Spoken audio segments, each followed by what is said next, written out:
J'essaierai d'y aller au moins un mois par an parce que c'est vraiment un lieu inspirant, à tous les niveaux d'ailleurs, pas que musical, mais également dans le bien-être. Donc du coup, j'y ai mes racines, même si j'y suis pas né, même si j'y ai pas grandi, j'y ai quand même mes racines et ça m'a donné une force incroyable. Bonjour à tous, bienvenue dans cette vidéo, je m'appelle Tariq, je suis producteur, éditeur et artiste à succès, plusieurs fois certifié disque d'or et de platine.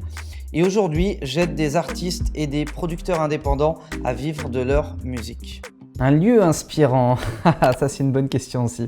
Il y en a eu beaucoup, il y a beaucoup d'endroits qui m'ont vraiment inspiré. Le dernier en date c'est la Bretagne, c'est pour ça que je suis ici depuis 10 ans et que manifestement je suis pas prêt d'en bouger. De mon souvenir, il y a 3 lieux qui m'ont vraiment inspiré et qui m'ont aidé à me dépasser en termes de production, en termes de mindset aussi pour développer mes activités. Le premier c'est New York. New York c'est une bulle, c'est un lieu très particulier, il y a une énergie très particulière là-bas. J'ai eu la chance d'aller masteriser des albums au Sterling Sound Studio à New York avec Monsieur Tom Coyne, la légende, et j'ai appris énormément là-bas. Ça m'a donné une vague d'inspiration incroyable et je sais que les prods que j'ai fait quand j'étais à New York et à mon retour de New York ont été parmi les meilleurs que j'ai fait dans toute ma carrière et même dans toute ma vie, dans toute mon histoire. Donc New York, ouais, c'était un lieu bien particulier. J'essaye d'y retourner autant que je peux. Je pense que à terme, j'essaierai d'y aller au moins un mois par an parce que c'est vraiment un lieu inspirant, à tous les niveaux d'ailleurs, pas que musical, mais également dans le bien-être. J'adore me lever le matin, aller faire un tour à Central Park, aller me poser dans un Starbucks, prendre mon petit café, bosser sur mon ordi, aller rencontrer des amis là-bas. Enfin bref, la vie, l'énergie, le mood à New York sont juste extraordinaires. Le deuxième endroit qui m'a donné énormément d'inspiration, c'est la Jamaïque. La Jamaïque, c'est un truc de dingue. Plusieurs fois, j'ai manqué d'y aller, j'ai failli y aller, puis finalement, j'ai pas pu y aller. J'ai voulu y aller et en fait, j'ai changé mes plans à la dernière minute. Mais la Jamaïque m'a énormément inspiré parce que peu importe où tu vas là-bas, peu importe où tes yeux se posent dans la rue, il y a toujours quelqu'un, quelque chose ou un événement qui va être inspirant. N'importe quel gamin là-bas de moins de 10 ans, divinement mieux, chante divinement mieux que les 3/4 des artistes et des musiciens que j'ai pu croiser en Europe. N'importe lequel des chanteurs là-bas a divinement 1000 fois plus de technique que n'importe quel chanteur que j'ai pu croiser en France. C'est un truc de dingue. Je sais pas ce qu'ils ont là-bas.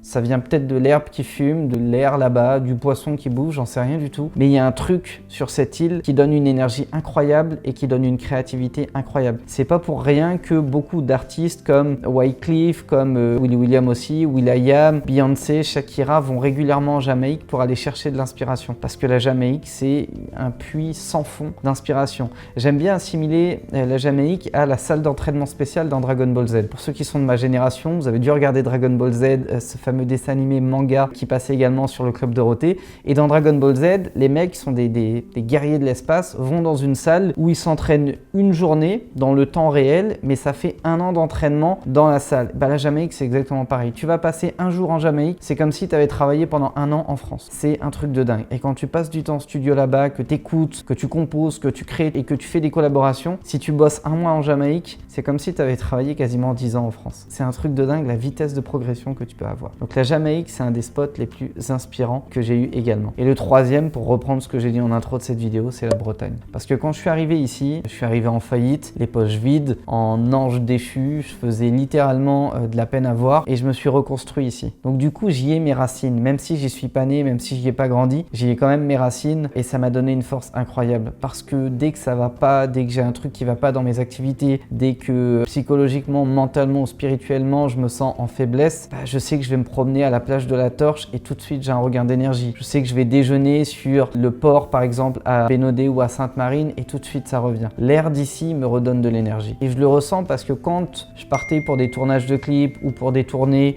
ou tout simplement en vacances, j'ai toujours au bout de plusieurs jours un besoin de revenir ici. C'est comme si ma jauge d'énergie se vidait progressivement et à un moment donné je sens qu'elle va arriver à plat donc il faut que je rentre. Et ça, pour l'instant, ça ne me l'a fait qu'ici en Bretagne, en Finistère Sud.